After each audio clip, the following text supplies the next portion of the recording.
சகோதரர்கள் மற்றும் சகோதரிகள் அனைவருக்கும் மாலை வணக்கம். இன்றைய சூழலில் தமிழகத்தில் திமுக ஆட்சியில் மக்கள் துன்பப்படுகின்றனர். 2026 தேர்தலில் மக்கள் மனதில் யார் என்ற வினாவினை உங்கள் முன்னால் வைக்க உள்ளேன். 2017 2021 வரை திரு எடப்பாடியார் தந்த ஆட்சி சிறப்பாக இருந்தது.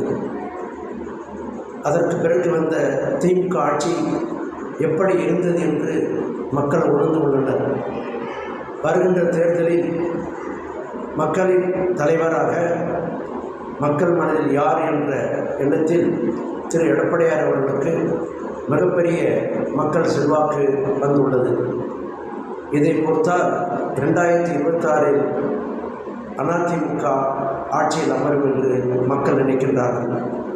ஏனென்று சொன்னால், கொரோனா காலத்தில் ஒரு சிறப்பான நிர்வாகத்தை தந்த திரு எடப்பாடியார் அவர்கள் மக்களை காப்பாற்றி வருவார்கள். அது மட்டுமல்ல, 11 மருத்துவக் கல்லூரிகளை நிறுவி வருவார்கள். மக்களுக்கு எது தேவையோ அதை செய்தவர் எடப்பாடியார் அவர்கள். குடிமராமத்து பணிகளை செய்து முடித்தவர். இன்று திமுக ஆட்சியில் இந்த நிலைமை இல்லை.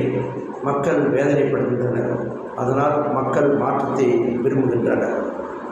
எப்போது மக்கள் மாற்றத்தை விரும்புகின்றார்களோ அப்போதே ஆட்சி மாற்றம் ஏற்படும்.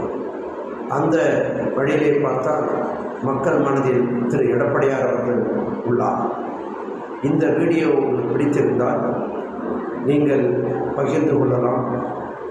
எனக்கு சப்ஸ்கிரைப் பண்ணி என்னை மீண்டும் உற்சாகப்படும்படி கேட்டுக்கொள்கின்றேன்.